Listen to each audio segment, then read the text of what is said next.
High school, especially senior year, is an important stepping stone in your life. It is not only fun and exciting, but also very stressful. Too often, some high school seniors are unsure about their next steps once they graduate, and because they are unsure, they waste their senior year by not focusing and procrastinating. So they end up in a position they don't want to be in, confused. You don't want that to be you. This film serves as a tool for you high school students and your parents to teach those who do want to go to college what they need to do to prepare for and during the college application process, as well as to highlight some of the different routes besides college one can take after high school. The opportunities in the real world are endless and do not have to begin with going to college. However, whichever route you and your family choose will take planning, focus, preparation, and support. Whether it be the road less traveled or Highway 285, senior year is the crossroad for you to choose the path for your life.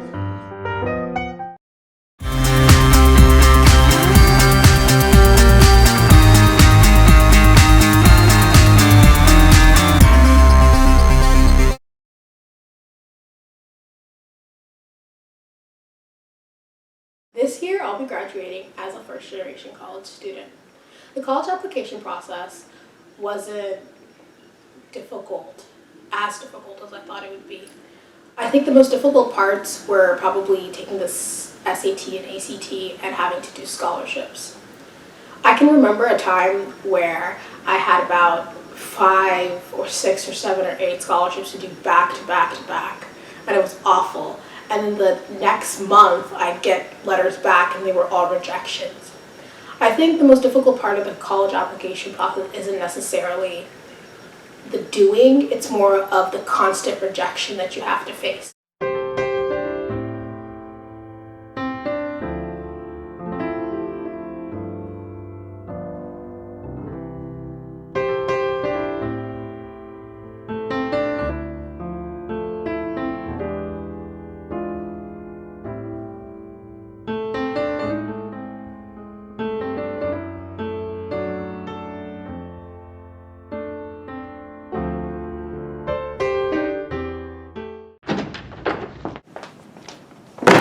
I can't do this.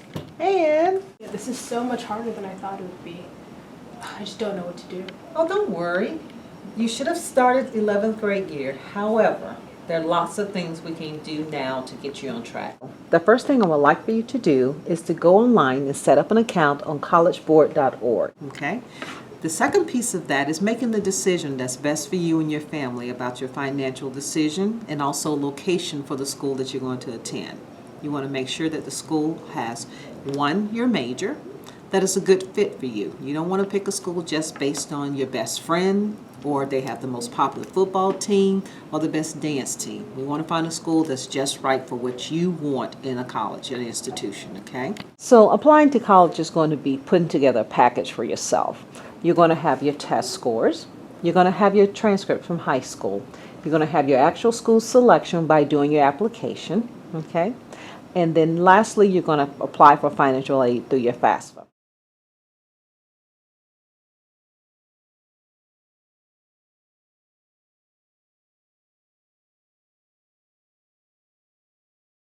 Hola, mi nombre es Jessica Beleno y esta es mi mamá, Gloria Beleno. Y quería decirles que yo recientemente acabé de salir del bachillerato y yo creo de todos mis amigos yo decidí coger un camino diferente.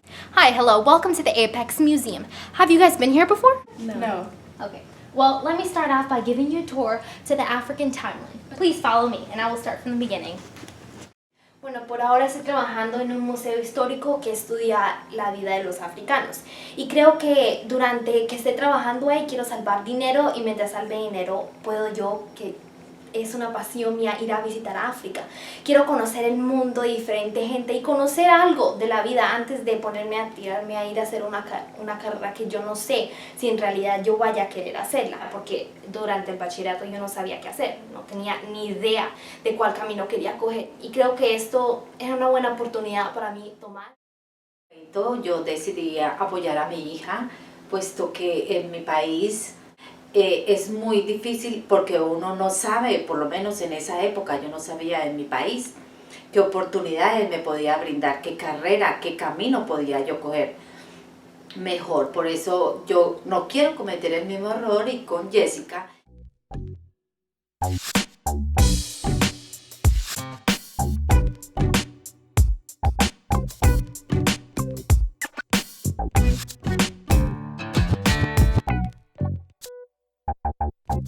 High school's not really hasn't really been that important to me, ever, because I mean, for my career, music producing, I didn't really see the importance of going to school every day and learning like irrelevant stuff.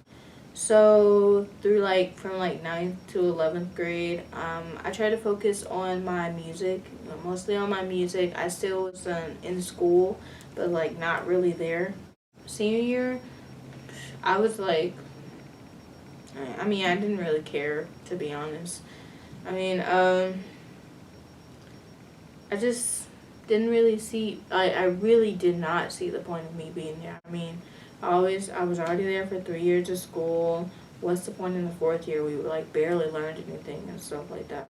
I also spent a lot of time not going to class because, I mean, I just wanted to go meet up with friends or just take a walk downtown. I will admit that I should have tried more in school, but I mean, you're only young once, so I don't care. Are you freaking kidding me? What? I'm supposed to have 100 in the class and I have an 89.04. Shoot, I'm just trying to graduate. Me too. Speaking of graduation, what are y'all doing after graduation? Oh, I'm about to party it up, you know. Of course Right. you is. So you guys working or going to college? Well, I'm supposed to be going to Georgia State, but if Miss Tacky don't quit playing, I'm not going anywhere. What are you doing, Jafari? Well, after high school, I'm going to the Navy. Well, I'm actually in it now, so you know. That's nice. I'm already enlisted and everything.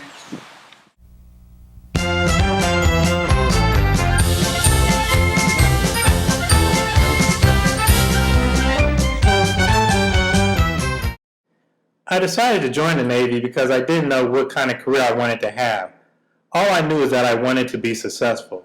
So if I went to college, I wouldn't know what to study. I was exploring my options and I found out about the U.S. Navy. The Navy is not only about working on ships and war at sea, but also launching careers and being a part of something bigger than myself. So I decided to join. I am now enlisted in the Navy and will begin basic training in September. I will also be taking college courses with a focus in computer engineering while I'm in the Navy. What about you, Asada? Oh, well, I plan to go to cosmetology school and then go to get my, bachelor.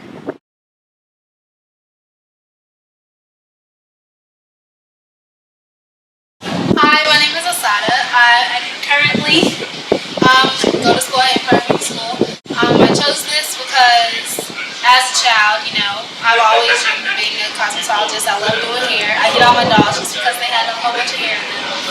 And this is a 10-month program, and if I graduate on track, I will be done by next summer. And I plan to, move to DC where I will start college. I plan to go to Howard, and I plan to get a marketing degree.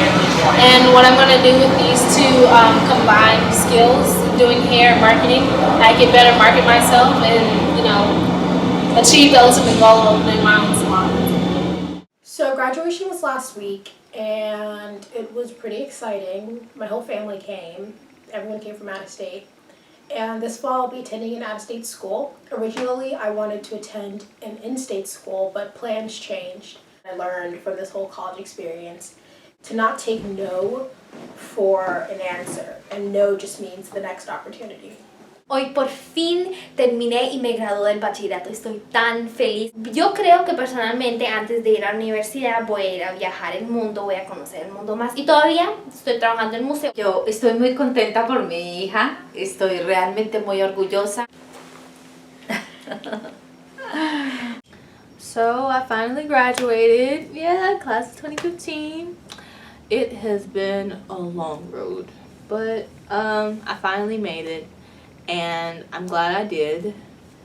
I definitely think that I should have taken high school more seriously instead of focusing on what I wanted to do. But in the fall, I will be attending classes at my local college online, and I'll be working to pay off for it.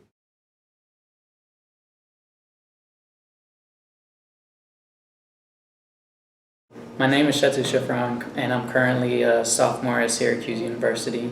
And a few things I would like to share to upcoming students, upcoming freshman students for college would be to get help as soon as possible, connect with a mentor or your counselors at school. Me, I received help with Miss Neely, and I got in contact with her when during my posse scholarship interviews. And in the third round, I didn't receive the scholarship, but I connected with her, and she introduced me to people who work at Syracuse who would help me receive aid and help me build connections with the admissions office. So that's how I received my aid package to go there.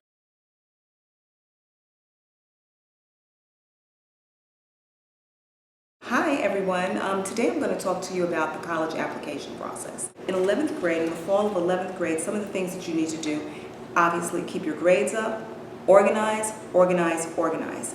You also need to start, if you have not already taken the SAT, you need to be registered for the SAT/ACT.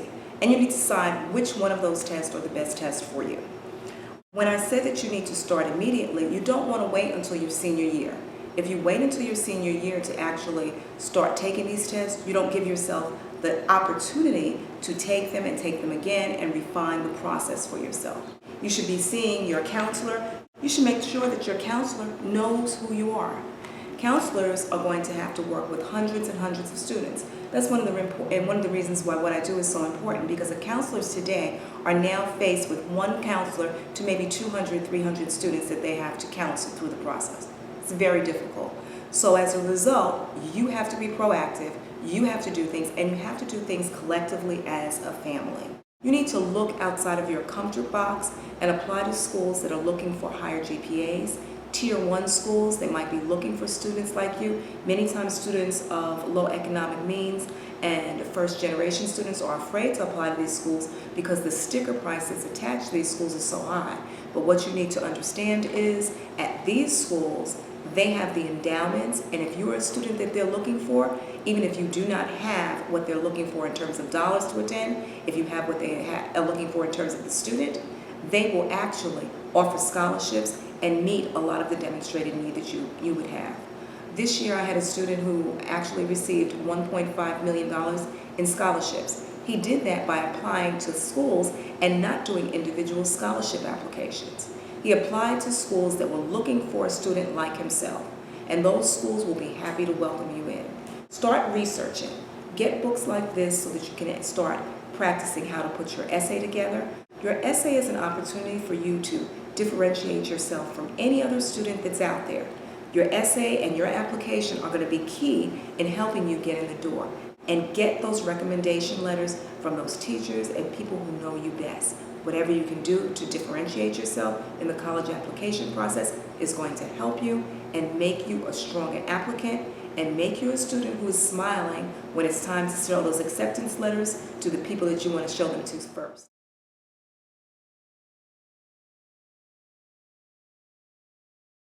I accumulated $1.5 million in scholarships, and I didn't apply to one single scholarship. All of this money came from the schools that I applied to, and they had strong endowments, and my parents didn't make that much money, so they were able to fund my education. And I accumulated $1.5 million in scholarships. The way I did this was being strategic about where I picked to go to school at, and already being an asset as a minority black male who had the scores, who had the capability to do what it is they wanted me to do. You really find yourself in a good position because people are willing to go further lengths to kind of get you to them because they need you. They need to seem more diverse. They need to complete their whole package. So you're a part of that, definitely. And that's how I was. So that's how I was able to accumulate that much money in scholarships without ever filling out a scholarship application or anything or turning anything in. It was just automatic money. Oh, here's $50,000. Oh, here's $60,000. So that's a real easy way, and I bet that's comforting to know going into this process that you can really just be smart about where you go, and you don't even have to do all the extra, stay up all night and filling out all these scholarships, 1,000 scholarships to get 10 of them and all that kind of stuff. You can really get money from these schools. Good afternoon, parents. My name is Deborah Neely, and I'm here to just kind of chat with you a little bit. I know you're excited. Your student is getting ready to graduate from high school, move on to the next level. You're excited about them applying for college. And many of us have said from the beginning, we're going to plan. Our kids are going to college. And some of us haven't had a chance to plan. What do you need to do to help your student through this process? First of all, you're in a great time because you can get on the internet and research anything that you want to find out. You can research timelines to help you and your student walk through the process. They will give you an outline of what you need to be doing and when. You need to get in contact with your student's guidance counselor. The best way to apply to college is that your student has reach, safety, and target schools. A safety school is a school that you know that your student can get in, and it's a school that you can afford financially if they don't get an opportunity to go to one of the reach or target schools. A reach school could be a school that has a high-performing school. It'd be a school that is considered a tier 1 school, a school that has a low acceptance rate. But what's key about that is that sometimes those type of schools are looking for a student like yours. You don't know until you try it. You need to do the research, you need to call. Don't be afraid to ask for help. But I'm going to caution you against one thing. Too often I have seen parents say, I'm not sure what to do, and they turn the process over to their child and to their child's guidance counselor. I would advise that that's not the best way to go. It is your responsibility to help keep your child on track. The college applications process and the senior year is absolutely overwhelming. It is impossible to do it to the best ability that you have unless you have help. And the first line of defense for each student should come from their family. So look, research, ask questions, get involved with the guidance counselors, call the admissions office. They'll speak to you. Find information on the internet. It's out there. All you have to do is search for it. Thank you and good luck.